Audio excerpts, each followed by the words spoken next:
আপনার ইন্টারভিউ নিতে এসেছি। কয়েক মুহূর্ত তিনি ইতস্তত করলেন, তারপর ছুরিটা সশব্দে ফেলে দিলেন মেঝেতে। হাঁটু গেড়ে বসে পড়লেন সুন্দর ক্যাকটাসটার কাছে। লক্ষ্য করলাম তাঁর দু চোখে জল, তিনি কাঁদছেন। কাছে এসে তার কাঁধে হাত রাখলাম আমি। মিস্টার ব্লুম, নিজের সুখ দুঃখের কথা কাউকে বললে মন অনেক হালকা হয়। অবাক হয়ে দাঁড়িয়ে দেখতে লাগলাম এক বৃদ্ধের ভাঙা চোরা কান্না। এক অদ্ভুত আকর্ষণে এরপর আমার নজর গেল গাছটার দিকে। এত বছর উদ্যান পালন বিদ্যার সংস্পর্শে থেকেও এমন অদ্ভুত সুন্দর গাছ কখনো আমার চোখে পড়েনি। গাছটার উচ্চতা প্রায় 5 ফুট। মূল কাণ্ড থেকে দুটো শাখা হাতের মতো দুপাশে বেরিয়ে এসেছে, আর তার ফুলের শরীরে যেন খেলে গেছে রামধনুর বিশৃঙ্খল তরঙ্গ। তার সৌন্দর্য বর্ণনার চেষ্টা ধৃষ্টতারই নামান্তর। সব মিলিয়ে সে সৌন্দর্যের চরিত্র হয়তো অপার্থিব, কিন্তু এত সত্ত্বেও কেন যেন মনে হলো এর ভেতরে কোথায় একটা অসঙ্গতি লুকিয়ে রয়েছে। সে কাহিনী কাউকে না বলতে পারলে আমি পাগল পাগল হয়ে যাব। ভাঙা নিচু স্বরে বললেন তিনি, তারপর মুখ ফিরিয়ে চোখ তুলে তাকালেন আমার দিকে। আমার বয়স কত বলুন তো? এ প্রশ্নে চমকে উঠলাম। বর্তমান আলোচনায় এ প্রশ্নের প্রাসঙ্গিকতা খুঁজে পেলাম না। তাকে দেখে প্রায় 70 বছর বলে মনে হলো। সম্প্রতি তিনি হয়তো ভীষণভাবে অসুস্থ হয়ে পড়েছিলেন, সুতরাং তাঁর আসল বয়স হয়তো 65। প্রশ্নটার তাৎপর্য না বুঝে সামান্য রসিকতা করতে ছাড়লাম না। বললাম, তাকে দেখে বছর 60-এর বেশি মনে হয় না। 60? তিনি ডুকরে কেঁদে উঠলেন। তার দু চোখে টুকরো যন্ত্রণার অভিব্যক্তি। 60? আমাকে দেখে 60 বছর বয়স মনে হচ্ছে।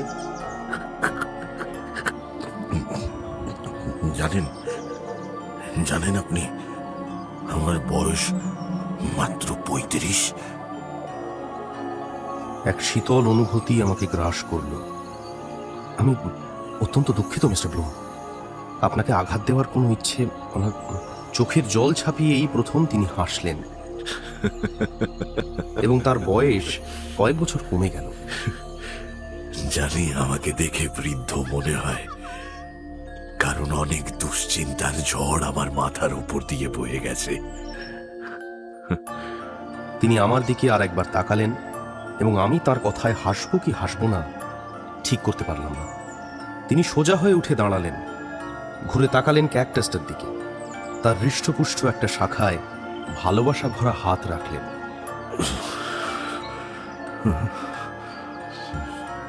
মনে হলো খুব গুরুত্বপূর্ণ কোনো বিষয়ে তিনি সিদ্ধান্ত নেওয়ার চেষ্টা করছেন।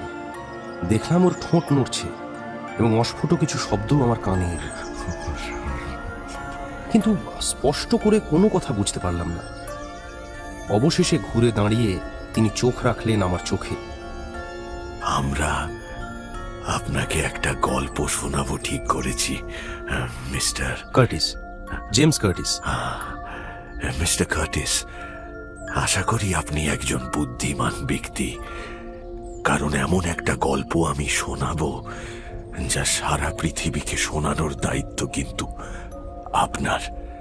এই গল্পের প্রতিটি শব্দ বাস্তব সত্যি, কিন্তু এর ঘটনা এতই অবিশ্বাস্য যে অবিশ্বাসীদের বিশ্বাস করাতে আপনাকে ভীষণ অসুবিধায় পড়তে হবে।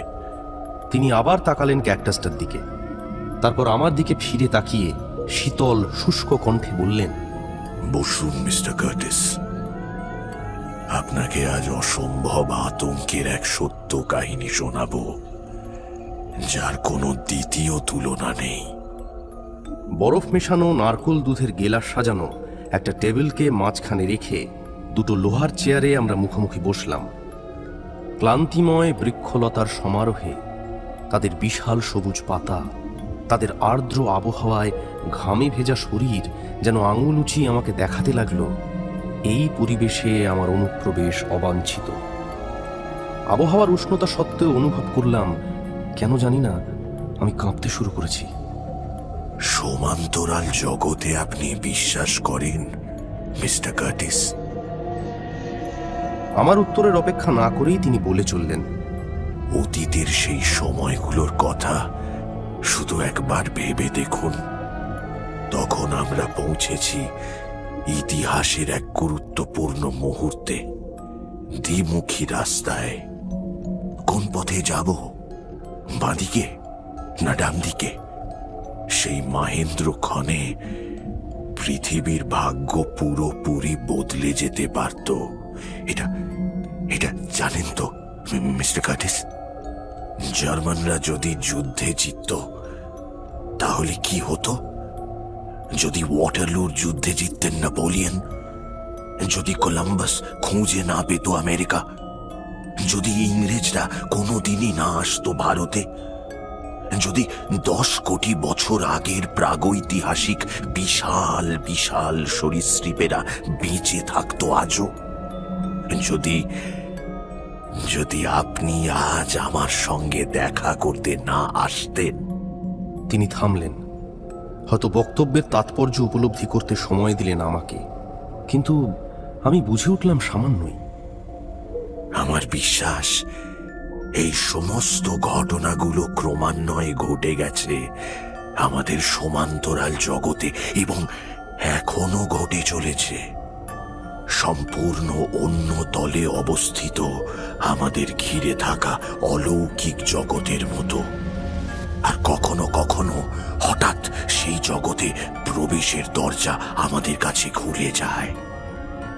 সেই দরজা খোলে খেয়াল খুশি মতো, এবং তখন দুই ভিন্ন জগতের প্রাণীরা সেই খোলা দরজা দিয়ে অন্য জগতে পা রাখতে পারে।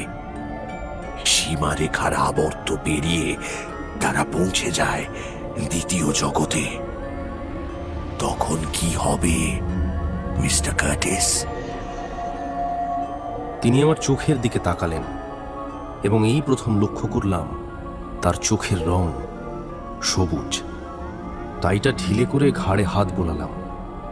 মেরুদণ্ড বেয়ে নেমে যাওয়া ঘামের সূক্ষ্ম স্রোত অনুভব করলাম।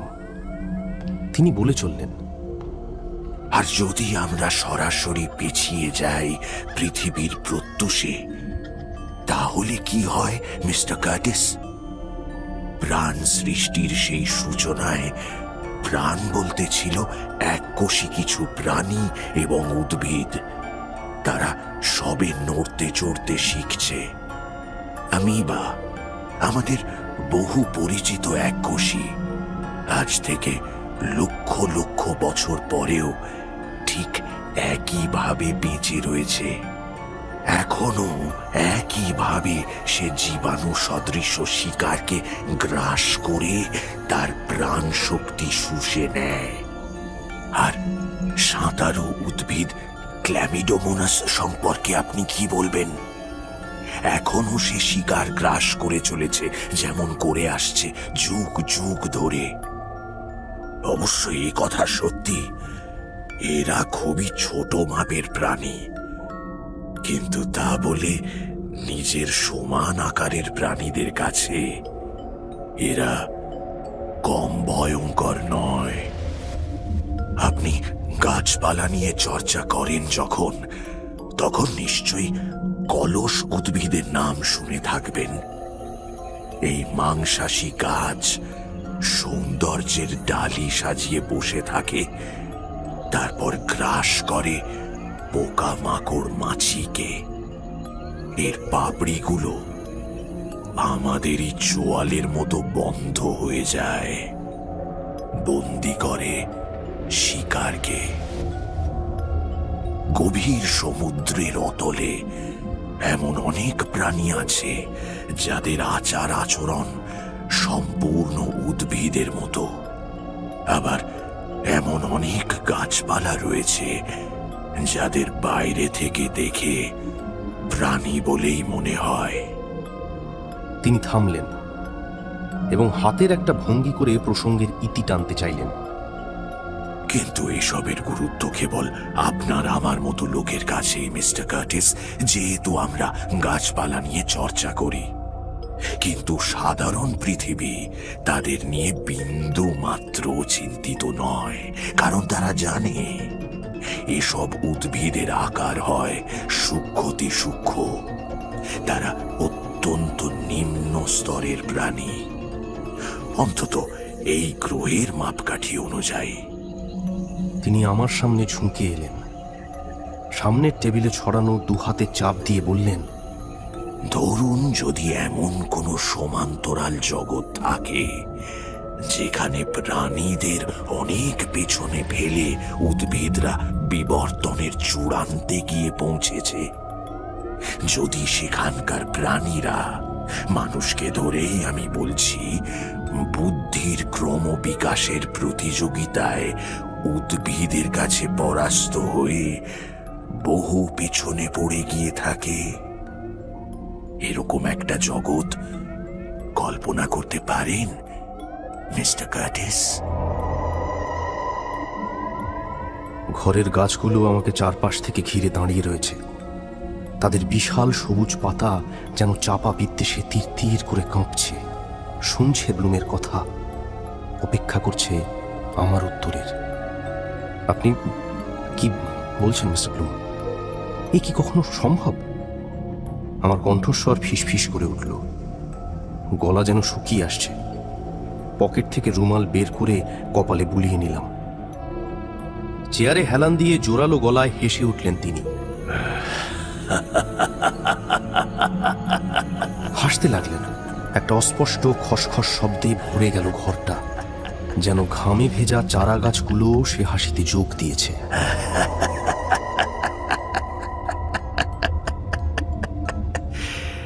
অসম্ভব বলছেন, কিন্তু আপনার চোখ দেখে স্পষ্ট বুঝতে পারছি ইতিমধ্যেই আপনি এর অর্ধেকটা বিশ্বাস করে বসে আছেন। এমনকি আমার গল্পটা পর্যন্ত আপনাকে আমি কিন্তু এখনো বলিনি। তিনি থামলেন। হাসি মিলিয়ে গিয়ে তার মুখের ভাব গম্ভীর হলো এবং একটা বিবর্ণ যন্ত্রণার মেঘ ছায়া ফেলল তার ক্লান্ত ক্লিষ্ট মুখমণ্ডলে। বিশ্বাস করুন, আমার গল্পটা অক্ষরে অক্ষরে সত্যি। এর চেয়ে ভয়ঙ্কর সত্যি আমার জানা নেই। এ শুধু আমার চোখে দেখা কাহিনী নয়, আমাকে নিয়ে কাহিনী। আমিও এই কাহিনীর এক হতভাগ্য অংশীদার। তিনি গল্পটা আমাকে শোনালেন।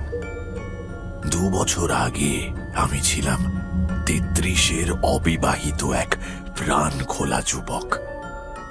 জন্মের সময় আমার মা মারা যান এবং তার 20 বছর পরে বাবাও। আমার বাবা মোটামুটি বড়লোক ছিলেন এবং তার সমস্ত সম্পত্তি উত্তরাধিকার সূত্রে আমারই হাতে আসে। সুতরাং খাওয়া পড়ার ভাবনা না থাকায় আমি বেশিরভাগ সময় পড়াশোনার পেছনে খরচ করতে লাগলাম। নিছক পড়ার আনন্দেই আমার পড়তে ভালো লাগতো। পৃথিবীর যাবতীয় তথ্য মস্তিষ্কের জঠরে জমিয়ে রাখাই হয়ে উঠল আমার একমাত্র নেশা।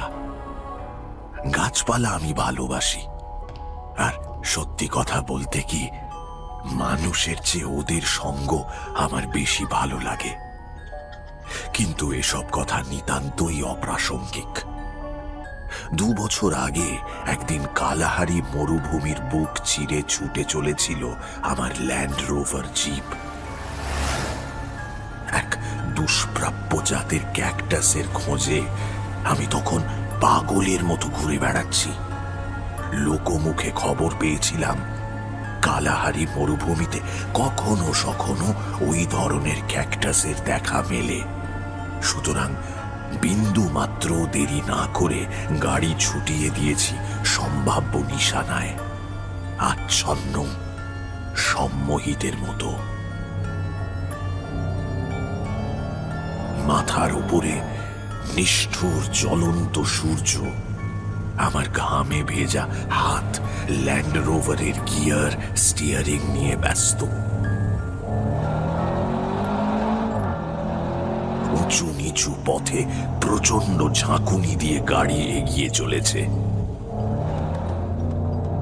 নিচু গিয়ারে চলা ইঞ্জিনের শব্দ যেন চিতাবাঘের ক্ষুব্ধ গর্জন। 120 ডিগ্রি ফ্যারেনহাইট উষ্ণতায় বিস্তৃত মরুভূমি যেন স্বচ্ছ তরঙ্গের পর্দার নিচে দগ দগ করে জ্বলছে। মাথার উপরে একটা এবং পায়ের নিচে এক রাশ সূর্য নিয়ে আমি এক রোখাভাবে ছুটে চলেছি।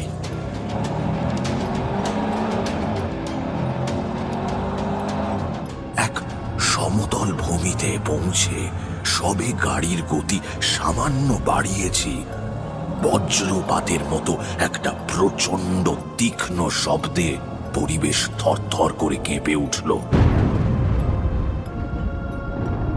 গোটা পৃথিবী যেন চোখের সামনে থেকে সরে গিয়ে ঝাপসা হয়ে গেল এবং ভীষণ সংঘাতে ঠিক বিপরীতভাবে আবার স্পষ্ট হয়ে ফিরে এলো।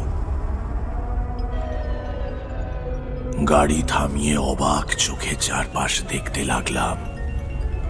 সবকিছু যেন বদলে গেছে, রংগুলো পাল্টে গেছে বর্ণালীর বিপরীত প্রান্তের রঙে। নীল আকাশে উজ্জ্বল হলদে রঙের ছড়াছড়ি। আমার গায়ের রঙে কেমন অদ্ভুত এক সবুজ আভা। উষ্ণতা নেমে গিয়ে এখন প্রায় 70 ডিগ্রির কাছাকাছি এবং চোখ তুলে তাকাতেই সত্রাসে দেখলাম মাথার উপরে সূর্যের রং উজ্জ্বল পান্না সবুজ।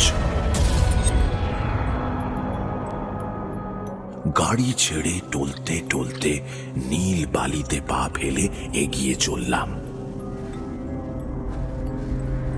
বালিয়াড়ির খাড়াই বেয়ে পৌঁছলাম কতগুলো গোলাপি পাথরের কাছে। অতলান্ত আশঙ্কায় আমার বুক কাঁপছে, আমার শরীর কাঁপছে। জানি না কি দেখতে চলেছি।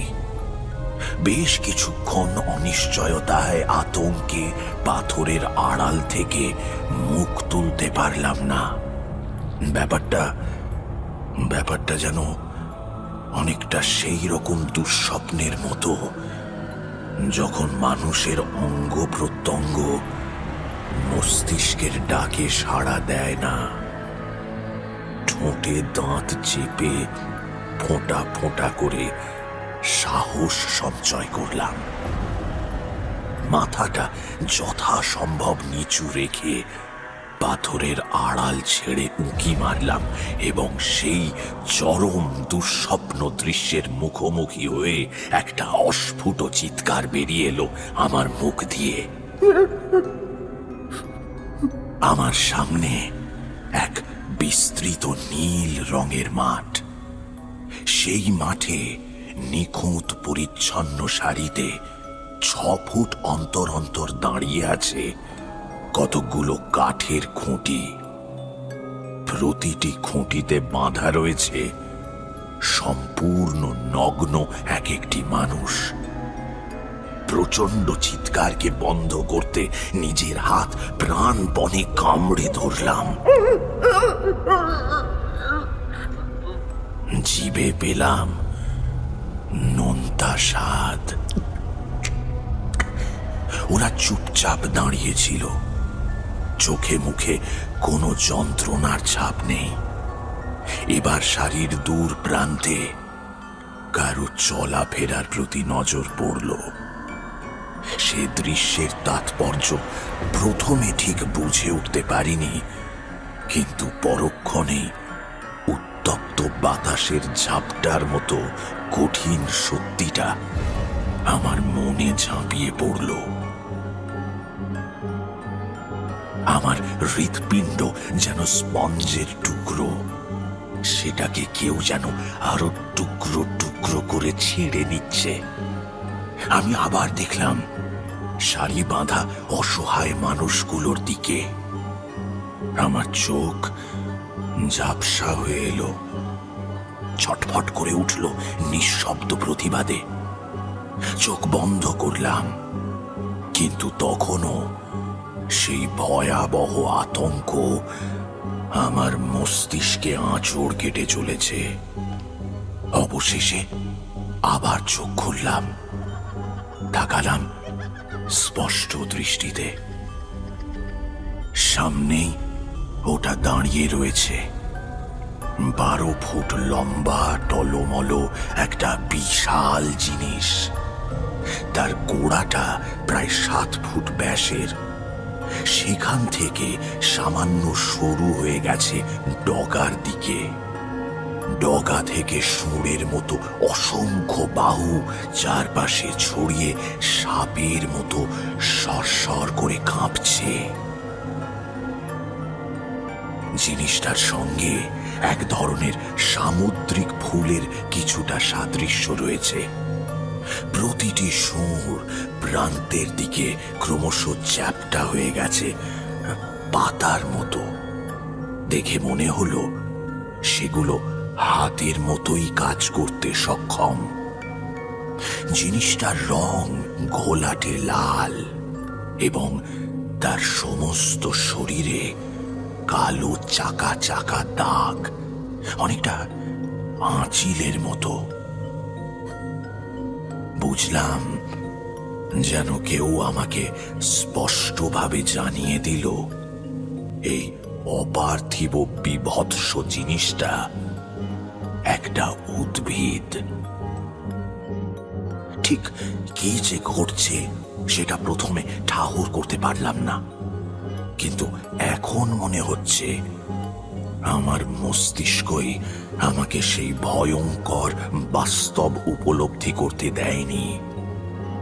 দ্বিতীয়বার তাকিয়েই বুঝলাম জিনিসটা আসলে কি করছে, এবং আমার মন আতঙ্কে চিৎকার করে উঠল। এই ভয়ঙ্কর দৃশ্য সামনে থেকে দেখে আমার মস্তিষ্ক প্রচন্ড ত্রাসে খুলি চৌচির করে পালিয়ে যেতে চাইল। নারকীয় গাছটা সারি ধরে ক্রমশ এগিয়ে আসতে লাগলো। দেখলাম বাঁধন খুলে একজন পুরুষকে ওটা তুলে নিল। ক্ষুধার পাতাগুলো হতভাগা লোকটির হাত পা মাথা বিদ্যুৎ ঝলকের মতো বিচ্ছিন্ন করলো, যেন কোনো পাতাবাহার গাছকে কাঁচি দিয়ে ছাঁটা হচ্ছে। তারপর সেই অবশিষ্ট দেহটা তুলে ধরা হলো উঁচু করে। গাছটার ওপরের অংশ খুলে গিয়ে প্রকাশিত হলো এক বিশাল অন্ধকার মুখ গহ্বর।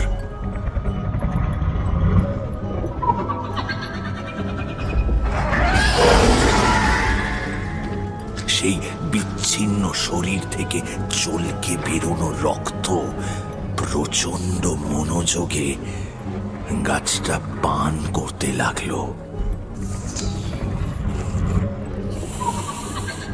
একই সঙ্গে আনন্দে খুশিতে গাছটার গোটা দেহ থরথর করে কাঁপতে লাগলো।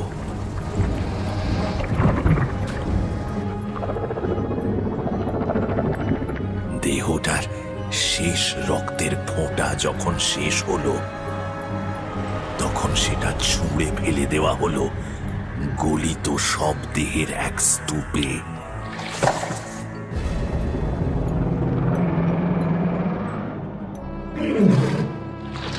এবং সেই ভয়ঙ্কর প্রাণীটা এগিয়ে চলল পরের মানুষটার দিকে। বরফের হৃৎপিণ্ড নিয়ে দ্বিতীয়বার একই দৃশ্যের সাক্ষী হলাম আমি। ভালোভাবে মাথা তুলতেই দেখলাম গোটা জায়গাটায় অসংখ্য মানুষ খুঁটিতে বাঁধা অবস্থায় দাঁড়িয়ে আছে। বন্দীদের মধ্যে পুরুষ ছাড়া স্ত্রীলোকও রয়েছে এবং তাদের মাঝে ঘুরে ফিরে বেড়াচ্ছে 20টারও বেশি রক্ত পিপাসু ভয়ঙ্কর উদ্ভিদ। সেই মৃত্যু উপত্যকায় বন্দির সংখ্যা হয়তো 1000-এরও বেশি, কিন্তু তাদের একজনকেও বাঁধন ছেঁড়ার চেষ্টা করতে দেখলাম না।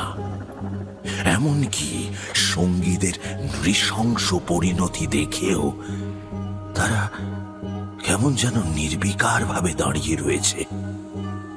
সত্যি কথা বলতে কি, তারা যেন ভাগ্যের হাতে নিজেদের সমর্পণ করে মৃত্যুরই প্রতীক্ষা করছে। স্নায়ু ছেঁড়া কয়েক ঘন্টা প্রতীক্ষায় কেটে গেল। নারকীয় অনুষ্ঠানের নীরব সাক্ষী হয়ে দাঁড়িয়ে রইলাম আমি। ওদের তৃষ্ণার যেন আর শেষ নেই। আমার মন ততক্ষণে হতবুদ্ধি হয়ে পড়েছে। আতঙ্ক অনুভবের শেষ সীমায় পৌঁছেছি মনে করে চেয়ে রইলাম সামনের দৃশ্যের দিকে। তাকিয়ে আছি, দেখছি তাদের ধীর টলমল চলাফেরা, তৃষ্ণা নিবারণের নৃশংস পদ্ধতি।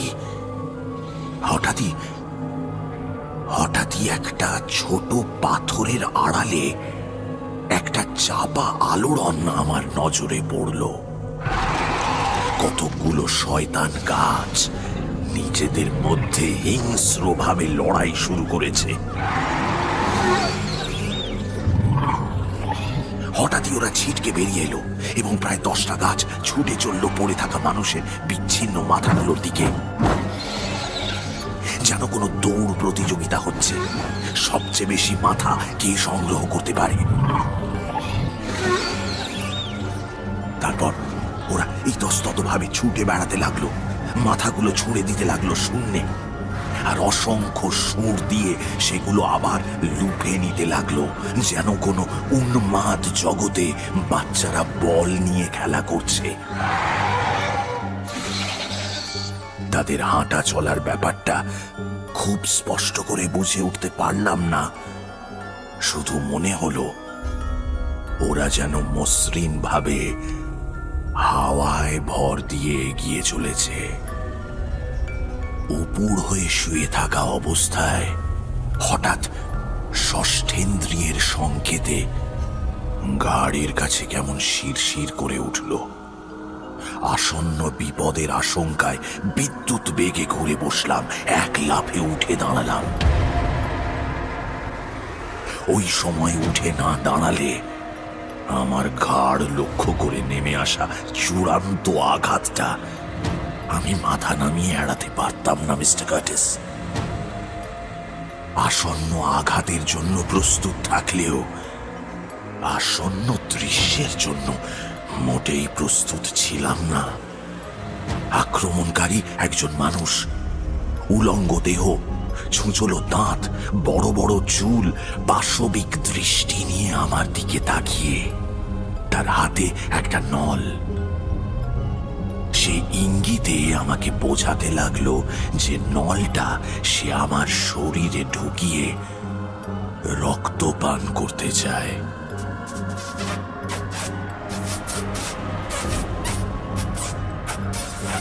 বিচিত্র চিঁচি শব্দ করে সে ধীরে ধীরে আমার দিকে এগিয়ে আসতে লাগলো। হাতের হতচ্ছাড়া নলটা সামনের দিকে বাড়ানো। তার মুখের ভাবে কেমন এক অদ্ভুত বিহ্বল অভিব্যক্তি। তাকে রক্তপানে বাধা দেওয়ার কারণ সে যেন কিছুতেই বুঝে উঠতে পারছে না।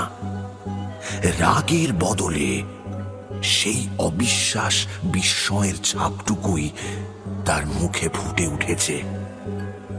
নিষ্ফল ছোবলের ভঙ্গিতে সে এগিয়ে আসতে লাগলো, থামলো না। অবশেষে একটা পাথর তুলে নিয়ে লোকটাকে লক্ষ্য করে ছুঁড়ে মারলাম। পাথরের আঘাত এড়ানোর কোনো চেষ্টাই সে করল না। বিপদের মুহূর্তে এমন ভয়ঙ্কর নির্বিকার আচরণ আমি তার আগে কখনো দেখিনি। সে চুপচাপ দাঁড়িয়ে রইল এবং একটা বিশ্রী শব্দ করে পাথরটা সরাসরি আঘাত করল তার মুখে। গোড়া কাটা কলা গাছের মতো সশব্দে পড়ে গেল লোকটা। আমি দাঁড়িয়ে আছি মিস্টার কার্টিস, বিদ্রোহী পাকস্থলীকে একান্ত চেষ্টায় সংযত রাখার চেষ্টা করছি। পাকস্থলে এসে উপস্থিত হলো একজন পুরুষ ও একটি মেয়ে। দুজনের হাতেই একটা করে নল। যুদ্ধের জন্য প্রস্তুত হলাম, কিন্তু ওরা আমার দিকে ফিরেও তাকালো না। সোজা এগিয়ে গেল তাদের সঙ্গীর পড়ে থাকা দেহের দিকে। তার পাঁজরে দুদিক থেকে দুটো নল বসিয়ে দিল দুজনে। তারপর উবু হয়ে বসে নলের অন্য প্রান্তে ঠোঁট লাগিয়ে চুষতে শুরু করলো। তাই দেখে আমার মাথা ঝিমঝিম করতে লাগলো। বুঝলাম যে কোনো মুহূর্তে আমার শরীর অবশ হয়ে আসতে পারে। এই নারকীয় দৃশ্য আমি কতক্ষণ সহ্য করব? ছুটে পালিয়ে যেতে চাইলাম, ইচ্ছে হলো বমি করতে, কিন্তু অপলক চোখে তাকিয়ে আমি চুপচাপ দাঁড়িয়ে রইলাম। মেয়েটা নল থেকে মুখ তুলে এক পলক আমার দিকে তাকালো। শূন্য নিষ্প্রাণ দৃষ্টি।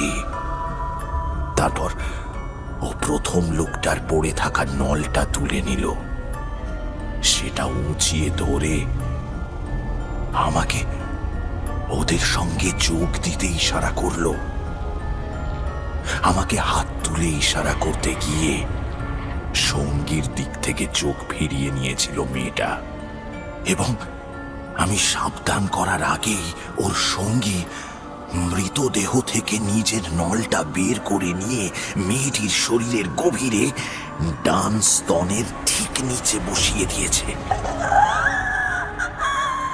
হাতের নলটা ফেলে দিয়ে অস্ফুটভাবে বার কয়েক কাশল মেয়েটা।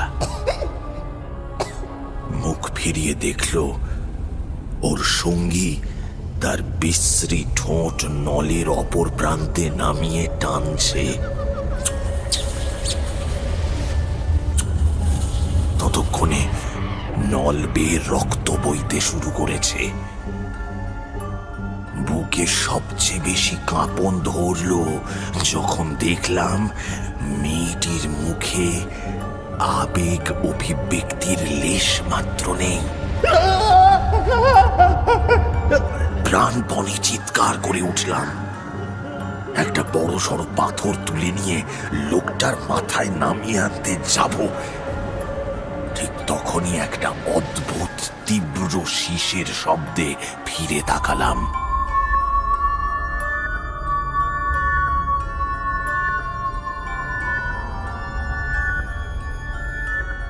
বারোটারও বেশি দুঃস্বপ্নের উদ্ভিদ ততক্ষণে আমাকে ঘিরে ফেলেছে। পাথরটা সর্বশক্তি দিয়ে ওদের মাঝে ছুঁড়ে দিলাম।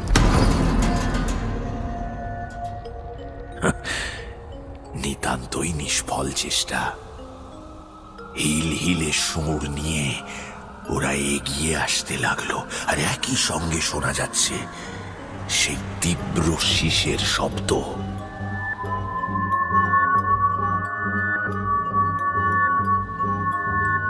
লোকটা আর মেয়েটাকে ওরা সবাই মিলে ঘিরে ধরল।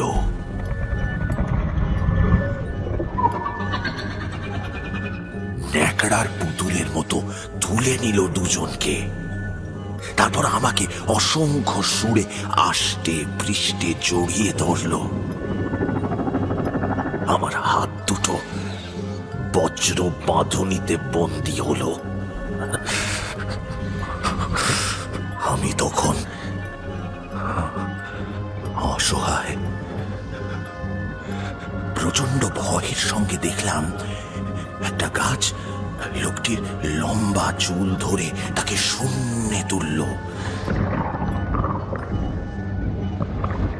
তারপর অস্বাভাবিক ক্ষিপ্রতায় একটা ধারালো পাতা গভীরভাবে বসিয়ে দিল তার ঘাড়ের পাশে।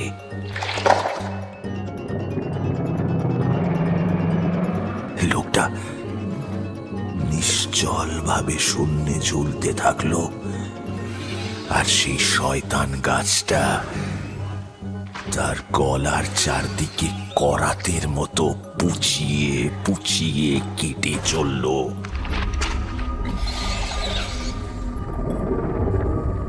দেখলাম অন্য একটা সুর লোকটার পা দুটো জড়িয়ে ধরে টানতে লাগলো।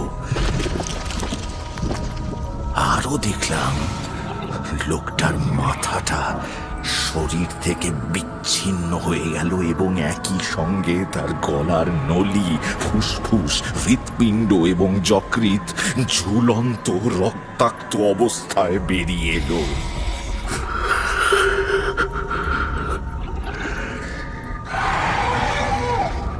ঠিক সেই মুহূর্তে আমি অজ্ঞান হয়ে পড়েছিলাম।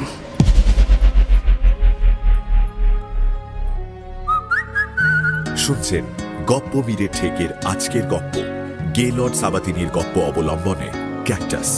অনুবাদ অনিশ দেব। এখনো যদি ঠেকে সাবস্ক্রাইব না করে থাকেন তাহলে কিন্তু ঠকবেন।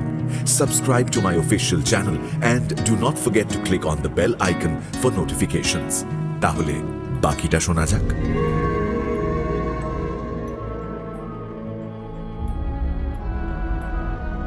জেগে উঠে নিজেকে নগ্ন এবং খুঁটিতে বন্দি অবস্থায় আবিষ্কার করলাম। চারপাশে তাকিয়ে আতঙ্কে চিৎকার করে উঠলাম। 3 ফুট দূরের খুঁটিতে বাঁধা একটি মেয়ে ঘুরে তাকালো আমার দিকে। অল্প হেসে বলল, কি সুন্দর জায়গা না? আগেই লক্ষ্য করেছি এই জায়গাটা আগের চেয়ে অনেক ছোট। এখানে মাত্র জনা 30 বন্দী রয়েছে, কিন্তু আমার সমস্ত মনোযোগ একাগ্রভাবে নিবদ্ধ ওই মেয়েটার দিকে। ও কথা বলছে এবং সে কথা আমি স্পষ্ট বুঝতে পারছি। তুমি কথা বলতে পারো? আমার মুখ দিয়ে শব্দগুলো বেরিয়ে এলো। নিশ্চয়ই। ও আবার হাসলো। তোমাকে আমার ভালো লাগছে। ওরা ঠিক করেছে আমাদের জোর খাওয়াবে। শুনে আমার ভীষণ আনন্দ হচ্ছে। জোর খাওয়াবে? হ্যাঁ, আমাদের একসঙ্গে শোয়াবে, জোর খাওয়াবে। তোমার জ্ঞান বুদ্ধি নিশ্চয়ই বেশি, তাই এ জায়গায় তোমাকে নিয়ে আসা হয়েছে। এটাই সবচেয়ে সেরা জায়গা। ও নিজের চারপাশে একবার দেখল, তারপর বলল, আমাদের 30 জনকে শ্রেষ্ঠ সন্তান পাওয়ার আশায় বারবার মিলিয়ে মিশিয়ে জোর খাওয়ানো হয়েছে। আমাদের দুজনকে দেখতে খুব সুন্দর, তাই না? ও গর্বের দৃষ্টিতে আমার দিকে তাকিয়ে বলল, আমরা বড় মাঠের ছন্ন ছাড়া কিংবা খোলা জায়গায় ঘুরে বেড়ানো ওই বুনো মানুষগুলোর মতো নই। দীর্ঘশ্বাস ফেলে খুঁটিতে হেলান দিয়ে দাঁড়ালো। এখানে আমার ভীষণ ভালো লাগে। তারপর হাসলো। আমরা আমরা দেখতে এত সুন্দর। এক মুহূর্তের জন্য আমার দু চোখ স্থির হয়ে রইল মেয়েটির মুখে, শরীরে। আমার দেখা মেয়েদের মধ্যে এই মেয়েটি নিঃসন্দেহে সবচেয়ে সুন্দরী। ওর লম্বা ঢেউ খেলানো কালো চুলের বন্যা নেমে এসেছে সরু কোমর পর্যন্ত। ডিম্বাকৃতি কমনীয় মুখ, টানা টানা দু চোখের রং কালো। ওর শরীর থেকে চোখ ফিরিয়ে নিতে পারলাম না, এবং দ্বিতীয়বার যখন ওর দিকে চোখ রাখলাম, অনুভব করলাম আমি ওকে ভালোবেসে ফেলেছি। নিজের খুঁটিতে হেলান দিয়ে দু চোখ ভরে ওকে দেখতে লাগলাম। আমার দৃষ্টি ওর স্বর্গীয় সৌন্দর্যে খেলে বেড়াতে লাগলো।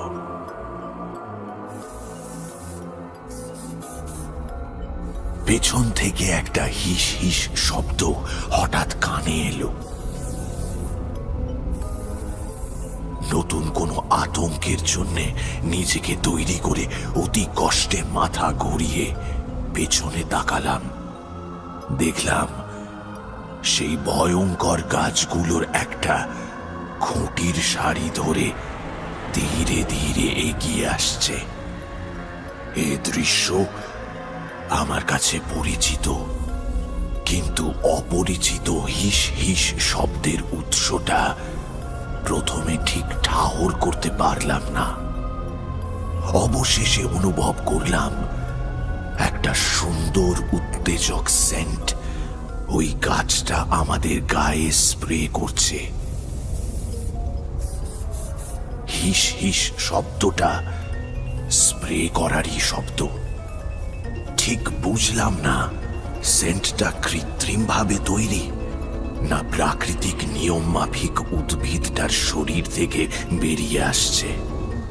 গাছটা খুঁটির সারি ধরে ক্রমশ এগিয়ে চলেছে, আর হিস হিস শব্দে তার মাথার গহ্বরটা একবার খুলছে আর বন্ধ হচ্ছে,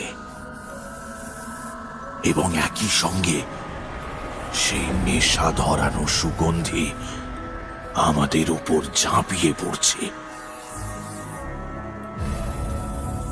সে অনুভূতির কোনো তুলনা নেই মিস্টার কার্টিস। তাকালাম পাশের মেয়েটির দিকে। ও আমার, সম্পূর্ণ আমার।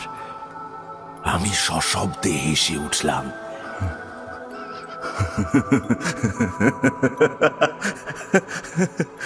মেয়েটাও আমার দিকে চেয়ে হাসল, দুষ্টু মদির হাসি।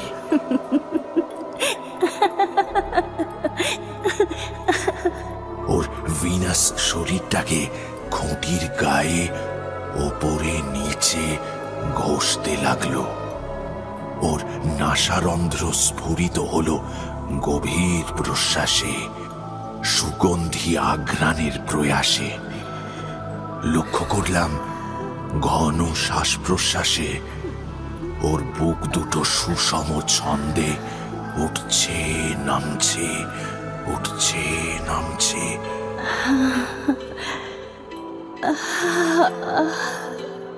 বন্দি অবস্থায় যতখানি সম্ভব ঝুঁকে পড়লাম ওর দিকে। আমার রক্তে তখন দাপাদাপি করছে ডোরাকাটা বাঘ। ওর দিকে ঝুঁকে পড়েছি, কিসের একটা হালকা ছোঁয়া আমার মুখে লেগেই হারিয়ে গেল। মুখ ফিরিয়ে তাকালাম, সরাসরি চোখ পড়ল সেই লোকটার হিংস্র বন্য মুখের দিকে। সেই লোকটা যে খোলা জায়গায় নল হাতে ওই মেয়েটার সঙ্গী ছিল। তড়িৎ স্পৃষ্টের মতো পিছিয়ে আসতে চেষ্টা করলাম, কিন্তু সে হাসি মুখে মাথা নাড়তে নাড়তে চলে গেল। অবাক বিস্ময়ে তার অপসৃয়মান শরীরের দিকে চেয়ে রইলাম।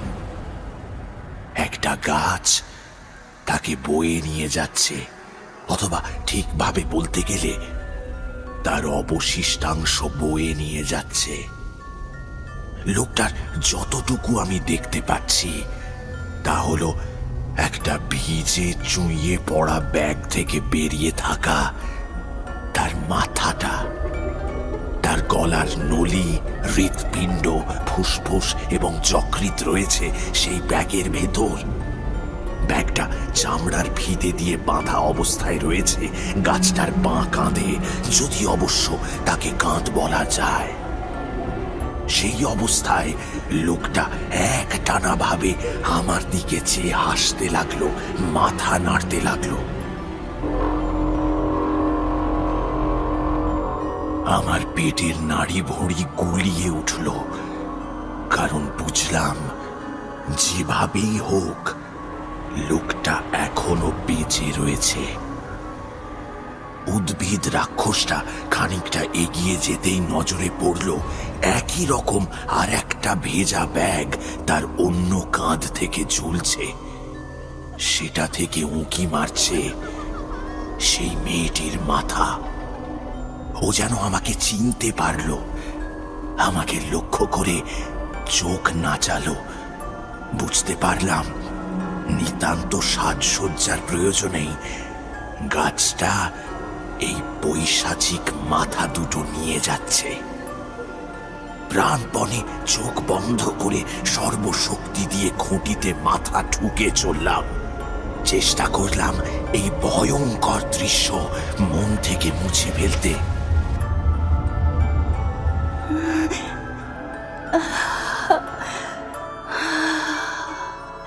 শুনতে পেলাম ভিনাসের দীর্ঘশ্বাস একেবারে আমার সামনে। কি চমৎকার! এত সুন্দর, এত ভালো কোনোদিনও লাগেনি। চোখ খুললাম, তাকালাম ওর দিকে। খুঁটির গায়ে শরীরের ভার রেখে আধ বোঝা চোখে ও আমার দিকে চেয়ে আসলো। ওর শ্বাস প্রশ্বাস ক্রমে স্বাভাবিক হয়ে আসছে। ওর ভুরুতে ঘামের ছোট ছোট ফোঁটা ভোরের শিশিরের মতো চকচক করছে। ও হাঁপাতে হাঁপাতে বলল, এত ভালো কোনোদিনও লাগেনি। এ নিশ্চয়ই তোমার জন্য হয়েছে। ও আমাকে লক্ষ্য করে হাসলো, উষ্ণ হাসি। ও প্রশ্ন করলো, তুমি টের পাওনি? উত্তর দিলাম, হ্যাঁ, পেয়েছি। যদিও ঠিক বুঝলাম না ও কি বলতে চাইছে। আমাদের মিলনের আর বেশি দেরি নেই। আমি জানি আমার খুব ভালো লাগবে। এইভাবে আমাদের কতক্ষণ দাঁড়িয়ে থাকতে হবে? প্রথমে বোধহয় আমার কথা শুনতে পেল না। দেখলাম ও চোখ বন্ধ করেছে। ওর মুখের অভিব্যক্তি এবং শরীরের প্রত্যঙ্গের নড়াচড়া স্পষ্ট বুঝিয়ে দিল ও কি ভাবছে। বুঝলাম আমি ওর প্রেমে পড়েছি এবং সম্ভব হলে ওকে এই দুঃস্বপ্ন থেকে আমি রক্ষা করতে চাই। আমি আবার প্রশ্ন করলাম, বলছি, এইভাবে কতক্ষণ আমাদের এখানে থাকতে হবে? ও চোখ খুলে তাকালো।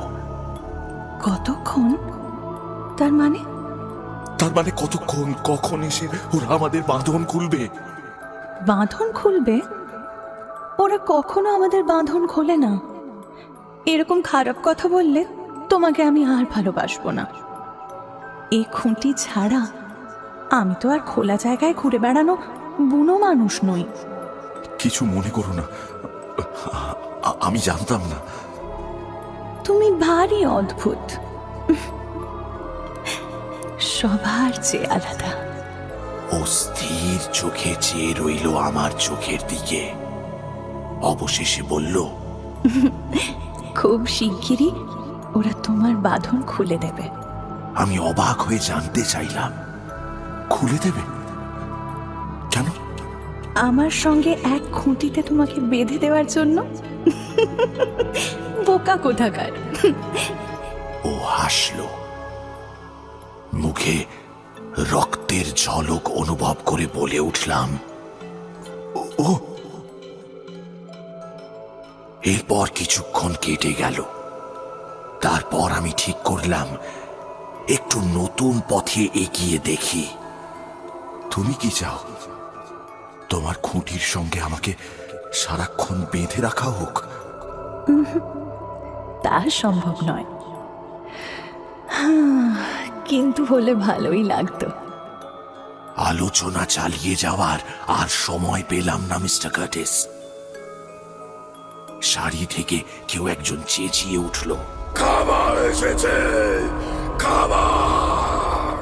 গাড় ফেরালাম কণ্ঠস্বরের উৎস সন্ধানে। আমরা 30 জন তাকিয়ে রইলাম একই দিকে। দুটো গাছ সারি ধরে হেঁটে আসছে, তাদের হাতে একটা বড় ব্যাগ।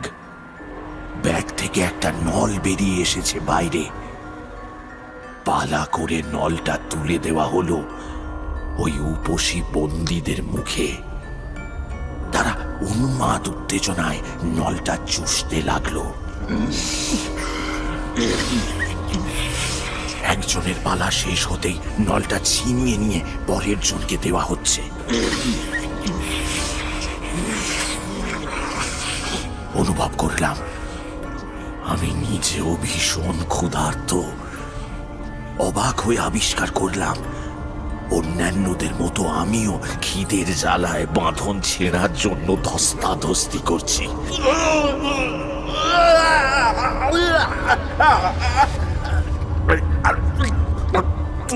অপেক্ষা করছি আমার পালা আসার জন্য।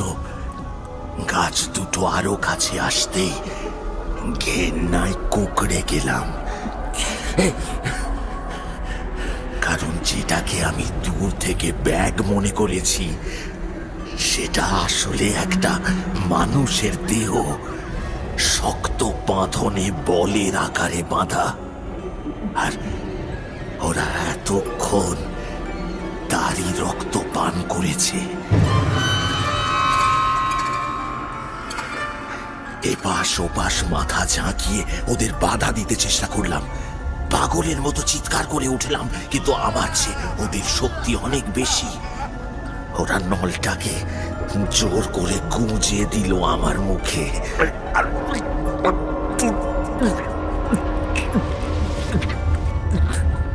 আমি রক্ত পান করতে বাধ্য হলাম। মেটালাম বুক ভরা তৃষ্ণা। ভগবান! তারপর ওরা এগিয়ে গেল আমার ভালোবাসার মেয়েটির কাছে। কিন্তু তখন আমি আবার তৃষ্ণায় পাগল হয়ে ধস্তাধস্তি শুরু করেছি। দেখলাম ও নলে মুখ লাগিয়ে ভীষণ তৃপ্তিতে চুষে চলেছে।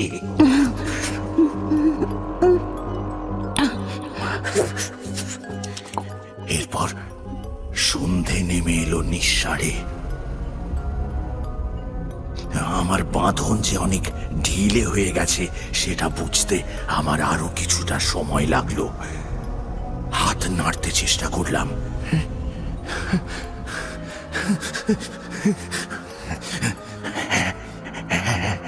সত্যি বাঁধন অনেকটা ঢিলে ঠেকছে। পাগলের মতো বাঁধন খুলতে শুরু করলাম। তখন বুঝলাম আসলে কি ঘটেছে। খাওয়ার সময় বাধা দিতে গিয়ে ধস্তাধস্তি হয়েছে, আর তাতে একটা গাছের ধারালো পাতা আমার বাঁধনের কয়েক জায়গায় কেটে বসেছিল। শোনা, শুনছো? ফিস ফিস করে ওকে ডাকলাম, এই শুনছো, আমার বাঁধন খুলে গেছে। ও তাকালো আমার দিকে, ওর চোখ গোল গোল হয়ে উঠল। কি করছো তুমি? খবরদার ওরকম কাজ করো না। আমি আমি কিন্তু বলে দেব, চেঁচিয়ে বলে দেব। ও চিৎকার করতে গেল, কিন্তু ততক্ষণে আমার বাঁধন খোলা হয়ে গেছে। এক লাফে ওর সামনে হাজির হয়ে ওর মুখের ওপর হাত চেপে ধরলাম। চলো। ছাড়া পাওয়ার জন্য ও জুঝতে লাগলো। তখন আমি হাত সরিয়ে ঠোঁট চেপে ধরলাম ওর ঠোঁটে।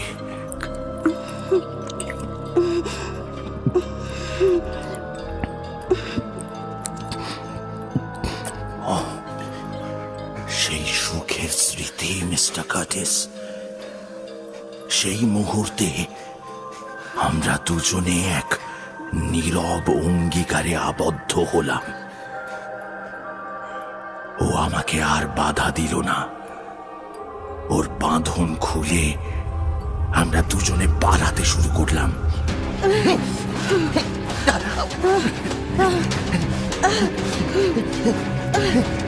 অন্ধকারের বুক চিরে ছুটে চললাম বাঁচার আশ্বাসে। অবশেষে পাথর বালিয়াড়ির খাড়ায় পেরিয়ে এলাম। অবিশ্বাস্য মনে হলেও চোখে পড়ল সামনে নীল চাঁদের আলোয় দাঁড়িয়ে রয়েছে আমার রোভার। শক্ত হাতে ওর হাত ধরে লাফিয়ে হোঁচট খেয়ে খাড়াই বেয়ে নামতে শুরু করলাম। তারপর এক সময় উঠে বসলাম গাড়িতে। উন্মাদের মতো ইঞ্জিন চালু করার চেষ্টা করছি, আর ঠিক তখনই কানে এলো বুক কাঁপানো শীষের শব্দ। মনে হলো গাড়ির ব্যাটারি বুঝি অকেজো হয়ে গেছে। শীষের শব্দটা ক্রমশ কাছে এগিয়ে আসছে, আমাদের কাছে, আরো কাছে। শেষ পর্যন্ত ইঞ্জিন গর্জন করে উঠল। গিয়ার দিয়ে ক্লাচ ছাড়লাম। এক প্রচন্ড ঝটকা দিয়ে চাকার আর্তনাদ তুলে গাড়িটা ছুটতে শুরু করলো। হঠাৎ শুনতে পেলাম বজ্রপাতের তীব্র ভয়ঙ্কর শব্দ। সবকিছু যেন ঝাপসা হয়ে গেল। তারপর ভীষণ সংঘাতের পর ঠিক বিপরীত ভাবে স্পষ্ট হয়ে আবার ফিরে এলো চোখের সামনে। চোখ পড়ল চাঁদের হলদে আলোর দিকে।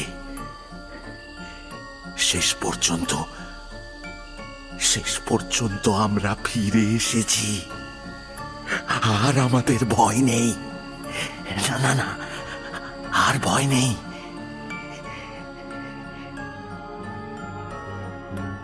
হ্যাঁ মিস্টার কার্টিস, এক আতঙ্কের আবর্তের মধ্যে দিয়ে আমি পৌঁছে গিয়েছিলাম এক সমান্তরাল জগতে।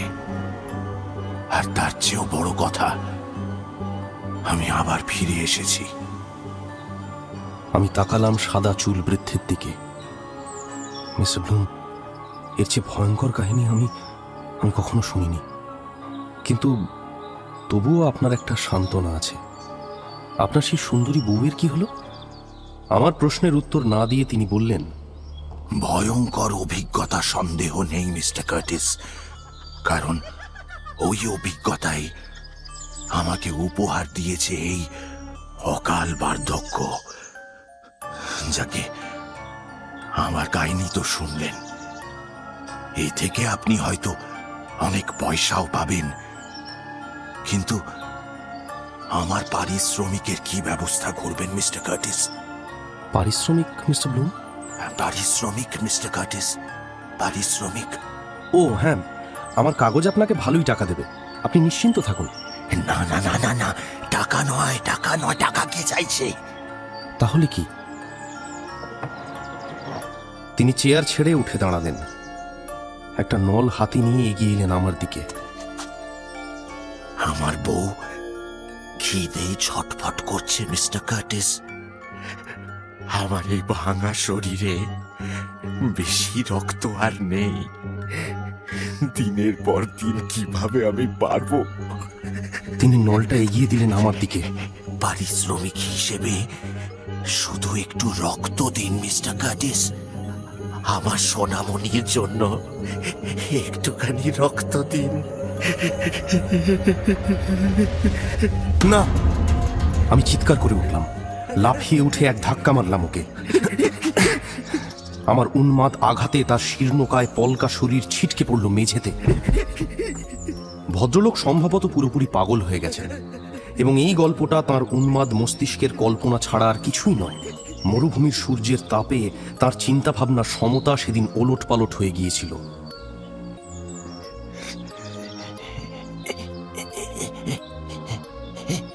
তিনি উঠে বসলেন, শুকনো জীর্ণ শরীরটা নিয়ে হামাগুড়ি দিয়ে এগিয়ে চললেন চোখ ধাঁধানো ফুলের পসরা সাজিয়ে বসে থাকা ক্যাকটাসটার দিকে। রুদ্ধ কান্নায় বৃদ্ধের দেহ কেঁপে কেঁপে উঠছে। ও আমাকে দেবে না বলছে সোনা, একটা ফোঁটাও দেবে না। কেন? আমার এই গাছটা কি এক বিন্দু রক্ত পাওয়ার যোগ্য নয়? গাছটাকে জড়িয়ে ধরে তিনি উঠে দাঁড়ালেন, ওটার গায়ে মাথা রেখে চোখ বুঝলেন। সত্রাসে লক্ষ্য করলাম গাছটার ডাল দুটো নড়ে উঠল, ধীরে ধীরে জড়িয়ে ধরল তাকে। কি করছি বুঝে ওঠার আগেই আমি এক ভয়ঙ্কর চিৎকার করে উঠেছি এবং মেঝে থেকে বিকট দর্শন ছুরিটা তুলে নিয়ে নৃশংসভাবে সুন্দর ক্যাকটাসটাকে আঘাত করতে শুরু করেছি।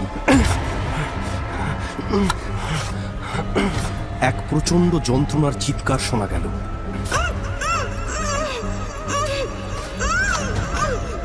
আহত কোন স্ত্রীলোকের আর্ত চিৎকার। বৃদ্ধ ছিটকে পড়লেন একপাশে। আতঙ্কে বিস্ময়ে দেখলাম সেই অদ্ভুত গাছটা মৃত্যু যন্ত্রণায় ছটফট করছে।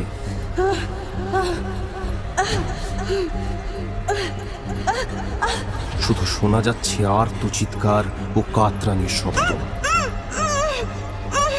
আরো দেখলাম গাছটার অসংখ্য কাটা জায়গা দিয়ে বেরিয়ে আসছে রক্ত, লাল রক্ত। অবাস্তব ঝাপসা দুঃস্বপ্নের মতো ঘটনাটা এখনো আমার মনে পড়ছে।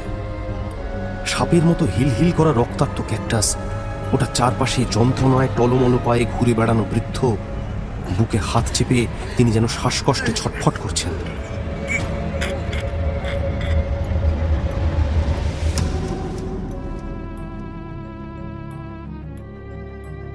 এরপর ঠিক কি ঘটেছে তা আমার কাছে অস্পষ্ট, ঝাপসা, যেন কোনো বিকৃত পরকলায় প্রতিশ্রিত হয়ে সে দৃশ্য আমার চোখে ছায়া ফেলেছে।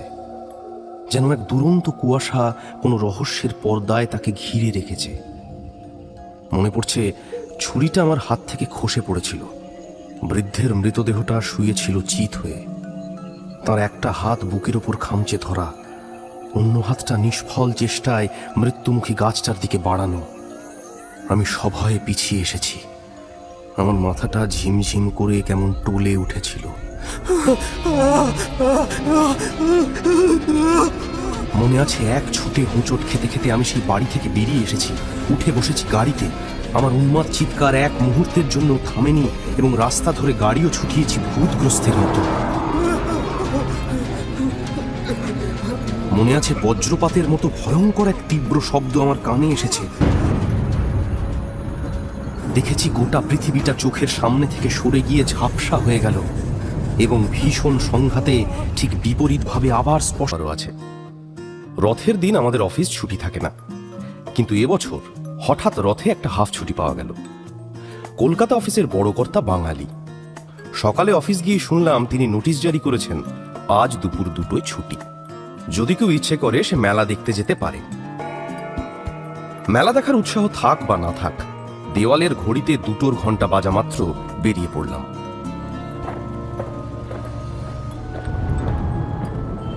ছোটবেলায় সবার মুখে শুনতাম প্রতি বছর রথের দিন বৃষ্টি হবেই। আজকে সকাল থেকে আকাশ মেঘলা ছিল, এখন অফিস থেকে বেরোনো মাত্র গুঁড়ি গুঁড়ি ছাগল তাড়ানো বৃষ্টি শুরু হলো। এই আসে এই যায়। মনের আনন্দে ছাতা খুলে শেয়ালদার দিকে হাঁটতে শুরু করলাম। মেলাটা একবার ঢু মেরে তারপর মঠ লেনে তারানাথের বাড়ি যাব গল্প শুনতে। পরব দিনে ছেলে বুড়ো সবার মনেই বোধহয় উৎসবের রং লাগে।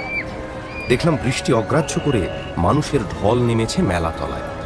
ভিড়ের চোটে গাড়ি ঘোড়া সব বন্ধ। কেবল হাসপাতালের গাড়ি চলাচলের জন্য ক্যাম্বেল স্কুলের সামনে একটুখানি ফাঁক।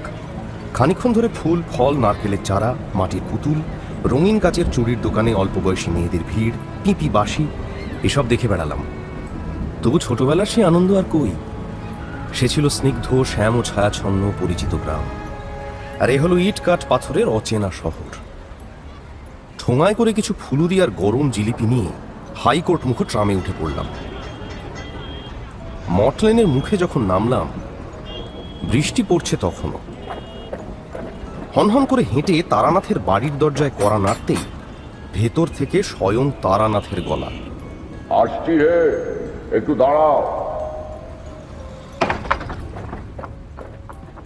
ভেজা জুতো আর ছাতা বারান্দার কোণে রেখে আড্ডা ঘরের পরিচিত চৌকিতে বসে বললাম, নিন, এতে তেলে ভাজা আর জিলিপি আছে, চা বলুন তো একবার। ঠোঙাটা হাতে নিয়ে তারানাথ বলল, বাহ, এই যে দেখছি এখনো গরম। এই চা কিন্তু ঠিক 10 মিনিট পরে বলবো। কিশোরী এসে পড়ুক, একসঙ্গে খাবো, কেমন? অবাক হয়ে বললাম, কিশোরী আসছে নাকি? আপনি কি করে মানে? তারানাথ হাসল। এক্ষুনি আসবে, আর বড় জোর 8.5 মিনিট। এক প্যাকেট পাসিং শো এনেছিলাম। প্যাকেটটা এগিয়ে দিতে তার থেকে একখানা বের করে ধরালো তারানাথ। বাড়িতে সাধারণত হুঁকো খায়, কিন্তু পাসিং শো ব্র্যান্ডটা তার খুব প্রিয়।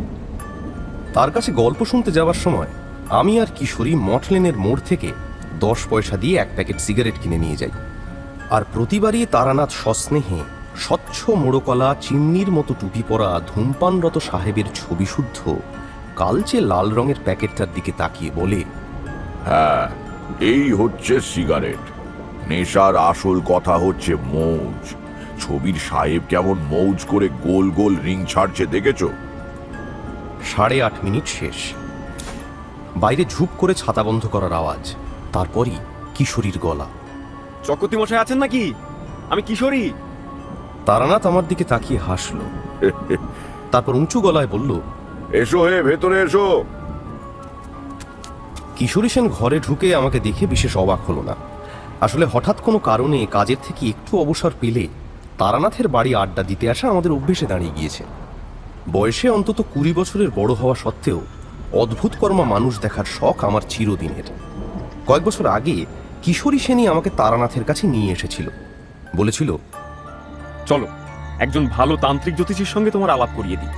মুখের দিকে তাকিয়ে ভূত ভবিষ্যৎ সব বলে দেয়। কৌতূহলী হয়ে কিশোরীর সঙ্গে গিয়েছিলাম। আমার সম্বন্ধে অদ্ভুত কিছু কথা বলে তারানাথ আমাকে অবাক করে দিয়েছিল। এমন সব কথা যা আমি ছাড়া কারো জানবার সম্ভাবনা নেই। আর আকর্ষণ করেছিল তার গল্প। যৌবনে সে পথে পথে ঘুরে বেড়িয়েছে, হাটে মাঠে গাছতলায় শ্মশানে কাটিয়েছে, সব সাধনা করেছে। তার গল্প বলার ক্ষমতাও ভারী সুন্দর। এ ক্ষমতা সবার থাকে না। কেউ কেউ বলার মতো গল্প বাচনভঙ্গির দোষে নষ্ট করে ফেলে, আর তারানাথ নিতান্ত তুচ্ছ ঘটনাও বলার গুণে চিত্তাকর্ষক করে তোলে। কত আশ্চর্য ঘটনা শুনেছি তার কাছে। সেসবের সঙ্গে আমাদের ডাল ভাত খাওয়া মধ্যবিত্তের প্রাত্যহিক শান্ত জীবনধারার কোনো সম্পর্ক নেই। বীরভূমের গ্রাম্য শ্মশানে হাঁকিনি মন্ত্রে সিদ্ধ মাতুপাগলির কাহিনী, বরাকর নদীর বালুকাময় তীরে শালবনের পাশে শুক্লা পঞ্চমীর স্বপ্নীল জ্যোৎস্নায় মধুসুন্দরী দেবীর আবির্ভাব, শ্বেতবগলার পুজো, আরো কত কি। আমরা বলতাম, বাবা, এত ঘটেছে আপনার জীবনে? সত্যি ভাবা যায় না। তারানাথ হেসে বলতো, হবে না? আমার জন্মের সময় আকাশে নীল রঙের উল্কা দেখা গিয়েছিল। আমার তন্ত্র দীক্ষা হয়েছিল পূর্ণগ্রাস সূর্যগ্রহণের সময়। কিশোরী গুছিয়ে বসতে বসতে জিজ্ঞাসা করলাম, তুমিও হঠাৎ এলে, কি ব্যাপার? কিশোরী বলল, আজ দুপুরে সেকশন অফিসার ভবানীপুরের দিকে একটা কাজ দিয়ে বললেন এটা সেরে ওখান থেকেই বাড়ি চলে যাবেন বড়, আর অফিসে ফিরতে হবে না। তা সেই কাজ তো আধ ঘন্টাতেই হয়ে গেল। ট্রামে করে ধর্মতলা এসে নামতেই তোমার অফিসের রমেশ মিত্রের সঙ্গে দেখা। তার কাছেই শুনলাম যে তোমাদের আজ হাফ ছুটি হয়ে গিয়েছে। রথের দিন, মেঘলা আকাশ, তারপর আবার হাফ ছুটি। মনে হলো তুমি নিশ্চয়ই এইখানেই এসে জমবে, তাই চলে এলাম। এই নিন। পকেট থেকে একটা পাসিং শোর প্যাকেট বের করে কিশোরী তারানাথের দিকে বাড়িয়ে ধরল। তারানাথ হেসে বলল, ভালো, ভাগ্যিস গলির মুখে তোমাদের দেখা হয়ে যায়নি। এ আমার কাল পর্যন্ত চলবে। কিন্তু আপনি কি করে জানলেন যে কিশোরী আসছে? কিশোরী আমার দিকে তাকিয়ে বলল, তাই নাকি? উনি বলেছিলেন আমি আসছি? হ্যাঁ, বললেন 10 মিনিটের মধ্যে তুমি আসবে, তারপর চা করতে বলবেন। তারানাথ মিটিমিটি হেসে চলেছে, যেন কিশোরীর আগমন সংবাদ সে কি করে আগে থেকে জানতে পারল তার ব্যাখ্যা দেবার প্রয়োজন সে বোধ করে না। আমরাও জোর করলাম না, কিছু কিছু জিনিস রহস্যের আবরণে ঢাকা থাকাই ভালো। কিছুক্ষণের মধ্যেই চা এলো। চায়ে চুমুক দিয়ে তারানাথ বলল, তোমরা জিজ্ঞাসা করলে না বটে, কিন্তু মনে কৌতূহল নিশ্চয়ই হচ্ছে, তাই না? আসলে কি জানো, আমিও জানি না কি করে আমি বুঝতে পারি। কিছুটা সাধনায়, কিছুটা মধুসুন্দরী দেবীর বরে এই ক্ষমতাটা আমি পেয়েছি। হঠাৎ হঠাৎ মনে কোনো কথা ভেসে ওঠে, পরে সেগুলো মিলে যায়। যেমন কিশোরী, এই তোমার দিকে তাকিয়ে মনে হচ্ছে তুমি গতকাল কোথাও থেকে কিছু টাকা, এই গোটা 50 মুফতে পেয়ে গিয়েছো। কি ঠিক বললাম কি না? কিশোরীর চোখ গোল গোল হয়ে গেল। সে বলল, সত্যি, আপনাকে যত দেখছি ততই বিস্ময় বাড়ছে। গতকাল অফিসের ঠিকানায় হঠাৎ 55 টাকার একটা মানি অর্ডার এসে হাজির। কি ব্যাপার না, দেশের বাড়ির আমবাগানের ইজারার টাকা থেকে আমার ভাগের অংশ জ্যাঠামশাই পাঠিয়ে দিয়েছেন। কুপনে লেখা টাকাটা তিনি বাবাকে দিতে চেয়েছিলেন, কিন্তু বাবা নাকি বলেছেন টাকাটা কলকাতাতে আমাকেই পাঠিয়ে দিতে। একা মেসে থাকি, কত রকম দরকার হতে পারে। আশ্চর্য, কত টাকা তাও তো প্রায় ঠিক বলে দিলেন। ধন্যি আপনাকে। তা আজকে রথের দিনটা এমন বাদলা করেছে, আজকে একটা ভালো গল্প হবে না ঠাকুরমশাই? একটা গরম ফুলুরিতে পরম তৃপ্তির সঙ্গে কামড় দিয়ে তারানাথ বলল, গল্প নয়, গল্প নয়। বারবার ভুল করো তোমরা। আমার কাছে সব সত্যি কথা। মধুসুন্দরী দেবীর কথা বলতে গিয়ে একটা ব্যাপার মনে পড়ে গেল। দেবী বলেছিলেন, আমি বড় লোক হতে পারবো না বটে, কিন্তু অর্থের অভাবে আমাকে কখনো নিদারুণ সংকটে পড়তে হবে না। আর এই প্রসঙ্গেই একটা ঘটনার কথা তোমাদের বলি। বরাকর নদীর ধারে মধুসুন্দরী দেবীর আবির্ভাবের পর সেখানেই শালবনের মধ্যে আস্তানা বানিয়ে বেশ কিছুদিন সাধনা করেছিলাম। সে আমার জীবনের সবচেয়ে সুন্দর দিন গিয়েছে। নিজের দিকে কোনো খেয়াল নেই, হয়তো 5-6 দিন স্নানই করি না, দাড়ি কামাই না, রুক্ষ চুল বাতাসে ওড়ে। কাছাকাছি গ্রামগুলোতে ভিক্ষে করে খাই আর অপেক্ষা করে থাকি কখন রাত হবে, কখন দেবী আসবে। নদীর ধারের বালিতে মেশানো অভ্রের কুচি সদ্য ওঠা চাঁদের আলোয় চকচক করে। মৃদুমন্দ হাওয়ায় নড়ে নদী তীরের অরণ্যের শাখা প্রশাখা। তারপর বাড়ির লোক খবর পেয়ে এসে জোর করে ধরে নিয়ে গেল। সাধন জীবনের শেষ হলো না, কিন্তু ভবঘুরে জীবনের শেষ হয়ে গেল। বাড়ির লোক ধরে নিয়ে যাবার আগে শেষ দিন যখন মধুসুন্দরী দেবীর সঙ্গে দেখা হয়, সেদিন দেবী ওই বর আমাকে দিয়েছিলেন। বাড়ির লোকেরা আমাকে সংসারে বাঁধবার জন্য আর দেরি না করে ভালো মেয়ে দেখে বিয়ে দিয়ে দিল। আমার তখন কেমন একটা বিহ্বল অবস্থা। যে যা বলে তাই করি, যা পাই তাই খাই, নিজের ইচ্ছে বলে যেন কিছুই নেই। দেবীকে হারিয়েছি, জীবনে অন্য নারীর আবির্ভাব ঘটলে তিনি তো আর দেখা দেবেন না। মনের সেই অবস্থায় কিছুতেই আর কিছু এসে যাবে না, কাজেই শূন্য মনে যন্ত্রচালিতের মতো বিয়ে করে ফেললাম। সময় একটু একটু করে সব দুঃখই লাঘব করে। বিয়ের পর নববিবাহিতা স্ত্রীর সান্নিধ্য আমার একটা নতুন জীবন গড়ে তুলল। গেঁয়ো যোগী ভিক পায় না, কাজেই আমি বউকে নিয়ে পৈতৃক ভিটে ছেড়ে কলকাতার উপকণ্ঠে একটা আধা শহর গোছের জায়গায় বাসা নিলাম। কিন্তু যে আশায় গিয়েছিলাম তা সফল হলো না। বাজার জমতে সময় লাগে। হাত দেখা আর কোষ্ঠী বিচার করা জ্যোতিষী সে বাজারে অনেক আছে, হঠাৎ মানুষ আমার কাছে আসবেই বা কেন? একটা 15 সেরি ঘিয়ের খালি টিন বাজার থেকে কিনে কাটিয়ে পিটিয়ে একখানা বোর্ড বানালাম, তার উপর আলকাতরা দিয়ে বিজ্ঞাপন লিখে টাঙালাম। তাও কেউ আসে না। বাড়ি থেকে পুঁজি যা এনেছিলাম তাই ভেঙে ভেঙে কিছুদিন চলল। একদিন দুপুরে একজন মক্কেল এসে হাজির।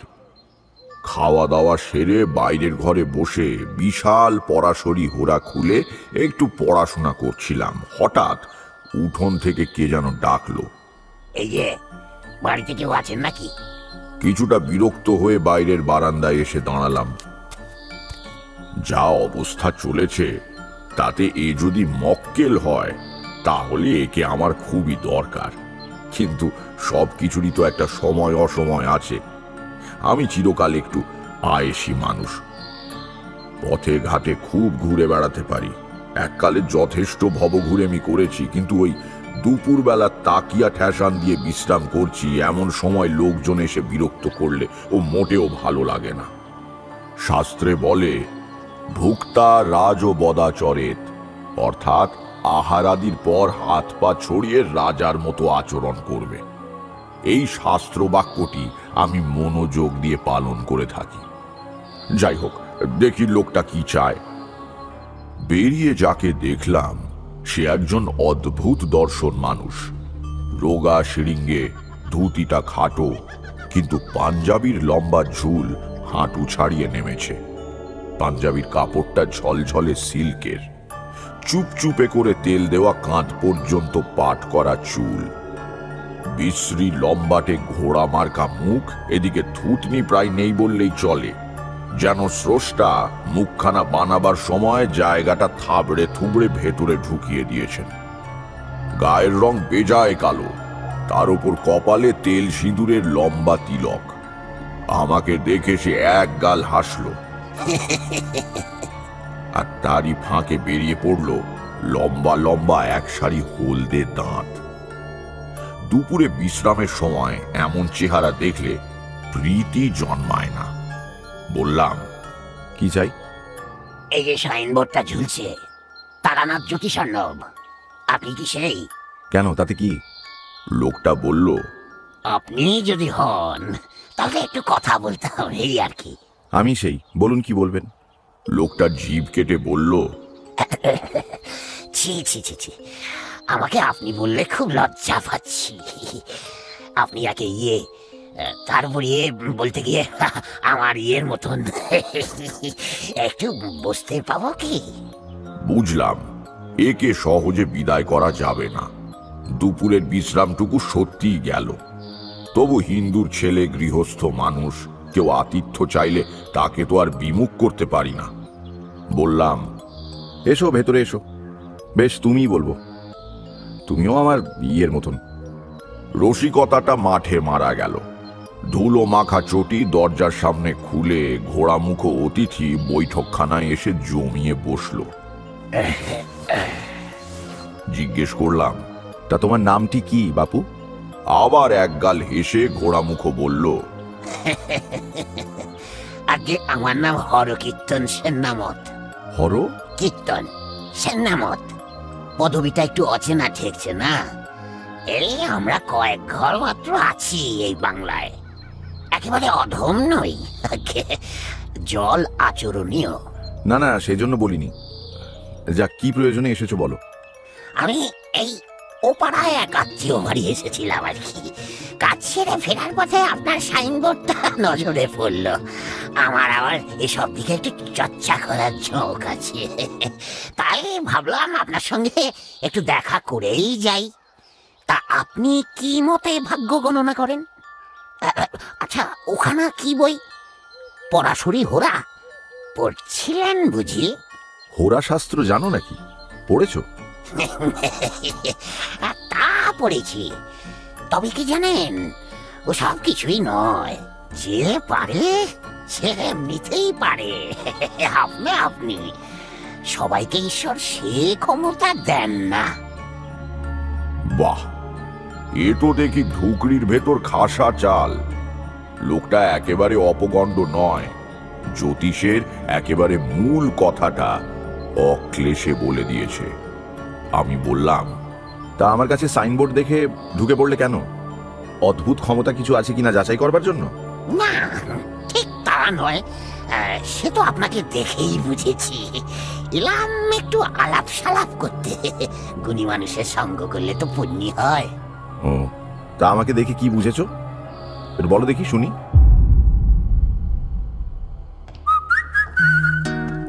শুনছেন গপ্পমীরের ঠেকের আজকের গপ্প, তারাদাস বন্দ্যোপাধ্যায়ের লেখা 3টে কাকের গল্প।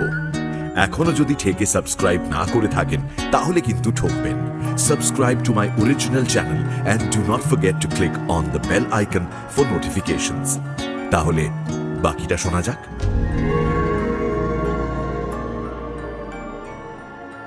ভেবেছিলাম লোকটা দুটো মন রাখা কথা বলবে বা গদগদ প্রশংসা করে কিছু কাজ গোছানোর চেষ্টা করবে। একেবারে বিনা কারণে আজকাল কি কেউ কারো কাছে বসে সময় নষ্ট করে? এইবারে মন তুষ্ট করে তারপর ঝুলি থেকে বেড়াল বের করবে। কিন্তু হরকীর্তন সেনামত তা করল না। সে মুখ তুলে আমার দিকে সামান্য কয়েক মুহূর্ত স্থির দৃষ্টিতে তাকিয়ে থেকে বলল, যেমন বুঝেছি, আপনার জন্ম ভাদ্র মাসে। আপনি তন্ত্র মতে দীক্ষিত। উচ্চ শাখার ভূত ডামর অবলম্বনে সাধনা করেছেন। আপনার তন্ত্র দীক্ষা হয়েছিল পূর্ণগ্রাস সূর্যগ্রহণের সময়, যা খুব সৌভাগ্য না থাকলে হয় না। কিন্তু কোনো কারণে সিদ্ধি লাভের আগেই তন্ত্র সাধনা ত্যাগ করে আপনাকে সংসার জীবনে প্রবেশ করতে হয়েছিল। ঠিক বলছি? বলে যাও। কিন্তু সাধনা সমাপ্ত না হলেও আপনার জীবনে খুব অদ্ভুত একটা কিছু ঘটেছে। অলৌকিক প্রত্যক্ষণ কিংবা তন্ত্রোক্ত দেবদেবী দর্শন গোছের কিছু একটা, ঠিক ধরতে পারছি না, তবে ঘটেছে যে সে বিষয়ে আমি নিঃসন্দেহ। একটা কথা বলি, অপরাধ নেবেন না। আপনি খুব আনন্দে জীবন কাটাবেন, অনেক আশ্চর্য অভিজ্ঞতা হবে আপনার। কিন্তু বৈষয়িক দিক দিয়ে যাকে কিছু করা বলে, সে আপনার হবে না। এ আর নতুন কথা কি?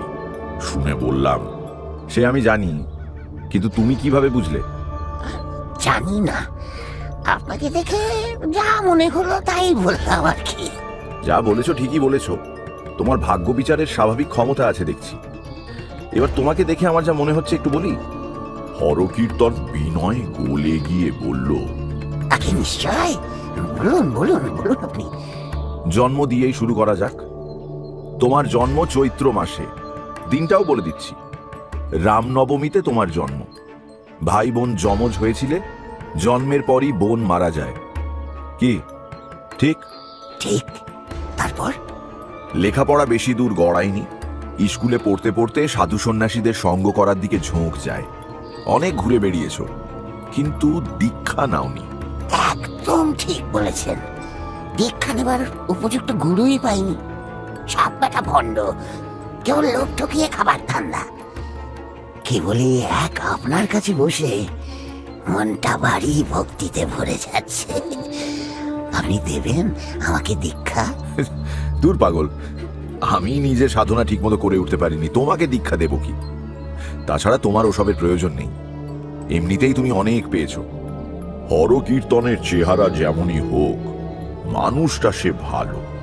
ঘ্যান ঘ্যান করে বিরক্ত করলো না, শুধু একটা নিঃশ্বাস ফেলে বলল, না, তেমন কিছু আর পেলাম কই। যা পেলে মানুষ বড় হয় তা পাওয়া হয়নি।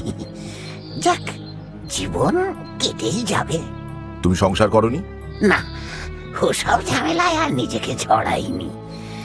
আচ্ছা, আসি তাহলে। অসময় খুব বিরক্ত করে গেলাম, কিছু মনে করবেন না।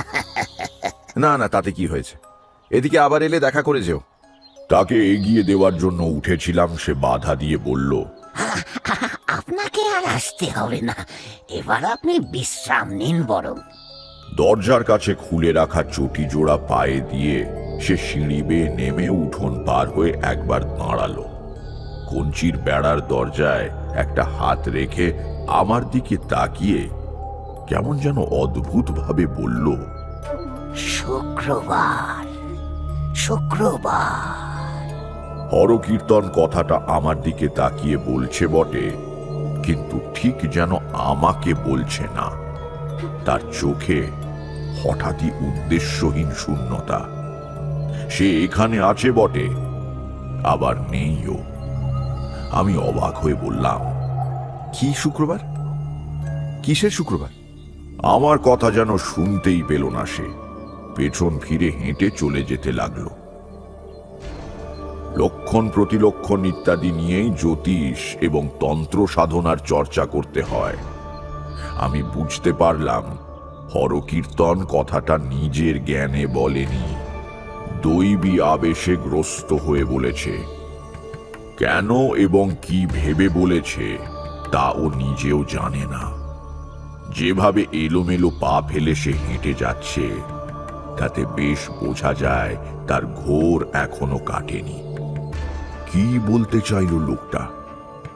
সেদিন ছিল সোমবার, 3 দিন পর শুক্রবার। কি হতে চলেছে শুক্রবারে?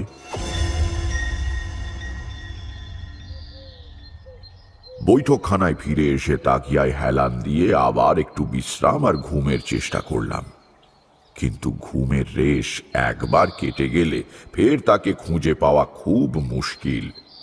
হোরা শাস্ত্র পড়তে পড়তেই বিকেল গড়িয়ে গেল। পরের দিন সকালে কোষ্ঠী লেখবার হলুদ রঙের লম্বা কাগজের ফালি তৈরি করছি, এমন সময় স্ত্রী এসে কাছে দাঁড়ালেন। বললাম, কি হলো? কিছু বলবে? আমার স্ত্রী বরাবরই খুব মৃদুভাষিণী, তারপর আবার সবে বিয়ে হয়েছে। তিনি উত্তর না দিয়ে চুপ করে রইলেন। বললাম, আরে কি ব্যাপার বলোই না। উত্তরে তিনি যা বললেন সেটা আমারই আগে খেয়াল করা উচিত ছিল। বাড়িতে চাল নেই, ডাল নেই, আনাজ, সবজি, তেল, মশলা কিছুই নেই। আগের দিন অবধি তিনি যা করে হোক চালিয়েছেন, আজ আর কোনো উপায় নেই। স্ত্রী জানতে চাইলেন এ বিষয়ে আমি কি ভাবছি। শুধু হোরা শাস্ত্র পড়ে দিন কাটালে চলে না।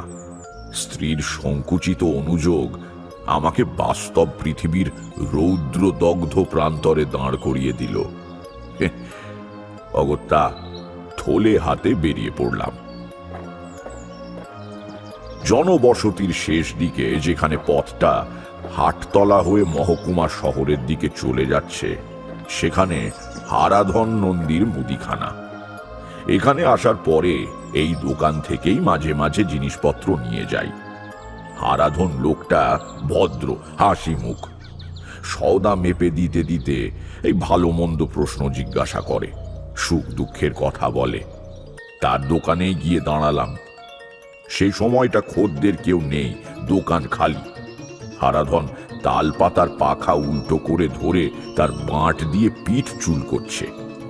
আমাকে দেখে বলল, আসুন ঠাকুর মশাই, কি দেব? গ্রামাঞ্চলে মুদিখানায় চাল, ডাল, তেল, নুন ছাড়াও আলু, পেঁয়াজ, কুমড়ো, লাউ, শাকপাতা পাওয়া যায়। অন্তত এক সময় তো যেত, কারণ হাট বসে সপ্তাহে মাত্র 2 দিন। অন্য সময় হঠাৎ প্রয়োজন হলে মানুষকে বিপদে পড়তে হয়। মাছ মাংস পাওয়া অবশ্য সম্ভব নয়, তবে কিঞ্চিত শৌখিন খরিদ্দারদের জন্য কোনো কোনো দোকানে হাঁসের ডিম থাকে। বললাম, কিছু চাল, ডাল, তেল, নুন, মশলা আর সামান্য সবজি। হারাধন বলল, আপনি বলে যান ঠাকুর মশাই, আমি মেপে দিই। দিন, থলেটা দিন। এবারেই আসল কথাটা বলতে হবে। একটু কেশে বললাম, হারাধন, একটা কথা। কি ঠাকুর মশাই? ইয়ে হয়েছে, মানে দামটা কিন্তু কয়েকদিন পর দেব, এখন বাকি থাকবে।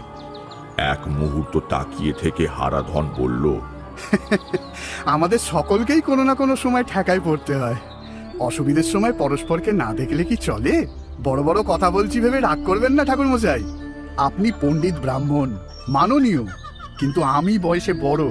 থলেটা দিন, আর বলুন কি কি দেব। মানুষের ভেতরেই ঈশ্বর বাস করেন, নইলে বাংলার অখ্যাত পাড়াগ্রামের এক মুদির মনে এই সহানুভূতি আর করুণার প্রকাশ কি করে সম্ভব? কিশোরী বলল, শুধুই ঈশ্বর? দানব, ভালো আর মন্দ, আলো আর অন্ধকার সৃষ্টির মুহূর্ত থেকেই বর্তমান। বৈপরীত্য আছে বলে সৃষ্টির সার্থকতা আছে। দানবিকতার ওপরে ঐশ্বরিকতার প্রতিষ্ঠাই মানুষের সাধনা। যাকে শোনো। তারানাথ আবার বলতে শুরু করলো, কৃতজ্ঞ চিত্তে বাজার নিয়ে বাড়ি ফিরে এলাম বটে, কিন্তু বুঝতে পারলাম এই স্বস্তি মাত্র কয়েকদিনের। ধার করে তো আর মাসকাবারি বাজার করা যায় না। যা এনেছি তাতে বড়জোর দিন তিনেক চলতে পারে, তারপর অনটনের মেঘ আবার আকাশ ছেয়ে ফেলবে। নিকট ভবিষ্যতের দুশ্চিন্তা বর্তমানের আনন্দকে ম্লান করে দিল। স্বাস্থ্য নিবাস হিসেবে খ্যাতি আছে এমন শহরে ডাক্তারের বসার জমে না। আমারও হলো প্রায় তাই। যেন ভয়াবহ নাস্তিকদের দেশে বাসা বেঁধেছি। সপ্তাহে অন্তত একখানা কোষ্ঠী আর 5-6টা হাত দেখার খদ্দের খুব দুঃসময়েও পেতাম, হঠাৎ তাও বন্ধ হয়ে গেল। একটানা খরা যাকে বলে। মাঝে মাঝে মনে হতো মধুসুন্দরী দেবী বলেছিলেন, আমি ধনী হতে পারবো না বটে, কিন্তু অনাহারে কখনো দিন কাটাতে হবে না, মোটামুটি চলেই যাবে। দেবীর আশীর্বাদ কি শেষ পর্যন্ত মিথ্যে হতে চলেছে? অনাহার তো এসে পড়ল বলে। কিন্তু আমার যা চিরকালের অভ্যেস, বৈষয়িক দুর্ভাবনা বেশিক্ষণ করতে পারি না। চৈত্রের প্রথম গাছে নতুন পাতা গজাতে শুরু করেছে। ঈষৎ তপ্ত বাতাস শীতের শেষে ঝরা শুকনো পাতার রাশি অস্পষ্ট মর্মর শব্দে সরিয়ে নিয়ে বেড়ায়। আমের গুটি ধরেছে গাছে গাছে। আকাশ নির্মেঘ নীল। ঋতুর এই সব সন্ধিক্ষণে মন উদ্বেল হয়ে ওঠে। মনে পড়ে যায় প্রথম যৌবনে আমার দায়মুক্ত ভবঘুরে জীবনের কথা। এই সব অমূল্য উপলব্ধির সম্পদের মধ্যে কে দুর্ভাবনা করে বাড়িতে চাল ডাল আছে কিনা তার জন্য? কিন্তু মুশকিল হলো বাস্তবকে নিয়ে। 3 দিন পরেই সকালে স্ত্রী জানিয়ে দিলেন, বাড়িতে যা আছে তাতে টেনে টুনে বড়জোর আর একটা দিন চলবে, পরের দিন বাজার না আনলেই নয়। বাইরের দাওয়ায় উদ্ভ্রান্ত মনে পাইচারি করতে লাগলাম। মনে মনে বলতে লাগলাম, কি করি আমি এখন? আজ শুক্রবার। হরকীর্তন বলে গিয়েছিল মনে রাখতে, শুক্রবার একটা কিছু হবে। কি হতে পারে আজ? দিন তো শুরু হয়ে গেল। উঠোনের ওপারে রাংচিতার বেড়ার ওপর একটা কাক কোথা থেকে এসে বসেছে। ঠোঁট ঘষছে বেড়ার গায়ে। তার ঠোঁট থেকে কি একটা জিনিস খসে উঠোনের ভেতরের দিকে পড়ল। আমি প্রথমটা খেয়াল করিনি। একটু পরে দেখি আর একটা কাক এসে ওই আগেরটার পাশে বসল। তারপর আর একটা। এ দুটো কাকের মুখ থেকেও হালকা কি জিনিস ভাসতে ভাসতে উঠোনে পড়ল। একটু অবাক হয়ে বেড়ার দিকে এগিয়ে যেতে কাক তিনটে উড়ে পালালো। জায়গাটায় পৌঁছে আমি সবিস্ময়ে উঠোনের মাটির দিকে তাকিয়ে রইলাম। মাটিতে পড়ে রয়েছে একখানা 5 টাকার এবং 2খানা 2 টাকার নোট। আশ্চর্য, এখানে টাকা এলো কোথা থেকে? কাকেরাই মুখে করে এখানে এসে ফেলে দিয়ে গেল নাকি? নিচু হয়ে টাকাগুলো কুড়িয়ে হাতে নিলাম। নোটগুলোতে শুকনো রক্ত আর মাছের আঁশ লেগে রয়েছে। ব্যাপারটা মোটামুটি বুঝতে পারলাম। আজ হাটবার। মাছের আড়ত থেকে কাক তিনটে রক্তের গন্ধে আকৃষ্ট হয়ে নোটগুলো তুলে এনে বেড়ার উপর বসেছিল। ঠোঁট ঘষবার সময় সেগুলো খসে পড়েছে। নোট তিনটে হাতে নিয়ে দাঁড়িয়ে রইলাম। হরকীর্তনের ভবিষ্যৎবাণী ফলে গেল তাহলে। অদ্ভুত ক্ষমতা তো লোকটার। কাকে মুখে করে এনে টাকা ফেলে যায় এমন কখনো শুনিনি। মনে রেখো, যে সময়কার কথা বলছি তখন 9 টাকা কিন্তু অনেক টাকা। ছোট সংসারে 1 মাসের বাজার হয়ে যায় ওই টাকায়। টাকাটা না পেলে সেদিন সত্যি বিপদ হতো। আগের টাকা শোধ না করে তো হারাধনের কাছে নতুন করে ধার নেওয়া যেত না। বিস্ময়ের তখন যে আরো অনেক বাকি সেটা বুঝতে পারিনি। পরের দিন থলে নিয়ে সকালবেলা হারাধনের দোকানে গিয়ে হাজির হলাম। হারাধন বলল, আসুন ঠাকুরমশাই, তা আজ হাটে না গিয়ে আমার দোকানে এলেন যে বড়? হাটে নানা রকম জিনিস পেতেন। হ্যাঁ, কাল আর হাটে যাওয়া হয়ে উঠল না, তাই আজ তোমার কাছেই এলাম। হারাধন বলল, সে কি ঠাকুরমশাই, হাট তো কাল ছিল না? আপনি নতুন লোক ভুলে গিয়েছেন হয়তো। হাট তো আজ শনিবার বসেছে। তাহলে কি হাটেই যাবেন? মাথার মধ্যে সব গোলমাল হয়ে যাচ্ছিল। হাট গতকাল ছিল না, আজ বসেছে। তাহলে কাক তিনটে মাছের রক্ত আর আঁশ মাখা